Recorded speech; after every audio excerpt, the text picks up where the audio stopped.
you ever notice the difference between sports and how they're treated? With all when steroids and the talk of that illegal, against a drug policy or drug problems in Major League Baseball, people talk about it for months. It's unacceptable. It's supposed to be a gentleman's sport, and we will ridicule Mark McGuire's of the world, the Barry Bonds of the world, and we'll never let up and say they're never going to the Hall of Fame, blah, blah, blah, blah. It just never stops.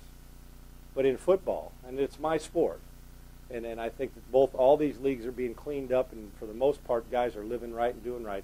But in football this past week, 8 bodies, including Pat Williams, Kevin Williams, Will Smith, Deuce McAllister, about some kind of diuretic or drug that, and I don't even want to pretend to pronounce it or be a doctor, just going by what I know and the research I've done, it flushes out the system. Now, does it flush out the system because you're trying to lose weight? Does it flush out the system because you're trying to hide something? Whatever it is. If there's enough money on a player, you can mask anything you want. You can hire a doctor to hire somebody to keep yourself clean. You can. I mean, it's just the way it is until they find out, and they add that drug to the little fine print and say you can't use this. It could also be a mistake and ignorance on an athlete's part who doesn't read the fine print. That happens. Buy something over the counter, and there's something on the drug policy in the NFL that says you can't take it because it's a derivative of this or what have you, and they're there. So you can't point fingers at guys until we know exactly why they did it. My point about this is that, you know what, obviously trying to clean it up, you're always going to have guys that make mistakes, whether it make a mistake on purpose when it comes to that, or trying to fool the system, or on accident. And I'm not here to point a finger about a guy's off-field trouble or problem and say that Pat Williams did it because he's trying to hide something else he's done. That's not my place. The NFL will find that out, and if not, then we'll just assume they took something they didn't know about and boom, move on.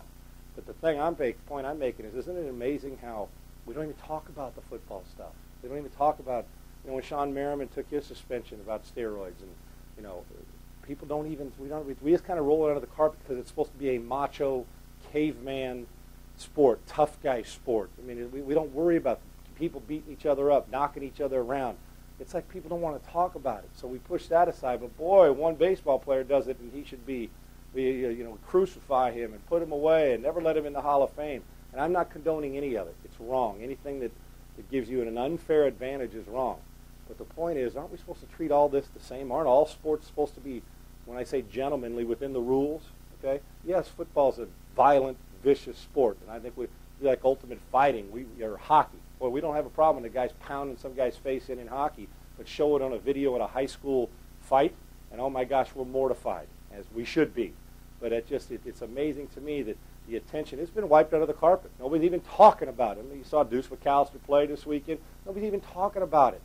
Somebody better talk about it because, well, I don't believe it's an epidemic in pro sports, but if there's a problem, it needs to be fixed. But the thing is, why is the double standard there that baseball, apple pie, Chevrolet, all that good stuff, baseball gets treated differently than football does? They're athletes, and they're supposed to do the right thing. So whatever the reason these guys failed the drug test is not my issue. That's something that they're going to have to deal with and come to grips with, and we'll find that out later. I don't ever like to talk about what he's doing in his off-field stuff, if he's in trouble somewhere else or having trouble with his spouse, or isn't supposed to be a good guy to sign autographs. That's their business. I'm worried about what goes on the field and its effect there, and that's, to me, and this isn't a big worrisome thing. I'm just fascinated that the NFL gets treated completely different because I guess it's supposed to be macho tough guy, and baseball's not, to the point where NFL players, we wipe under the carpet when it's a drug situation. When it's baseball, we'd be talking about it until the cows come home, and the cows aren't home yet. So I just think it's kind of unfair that I think all of them should be treated the same, and we can't. But it's the nature of it. We always want that football, vicious, nasty stuff. In baseball, we want the gentleman. I don't understand it, and I never will. I'm Sean Salisbury for Open Sports. So you think you can tackle a pro? There's only one way to find out. Click on fantasy at opensports.com.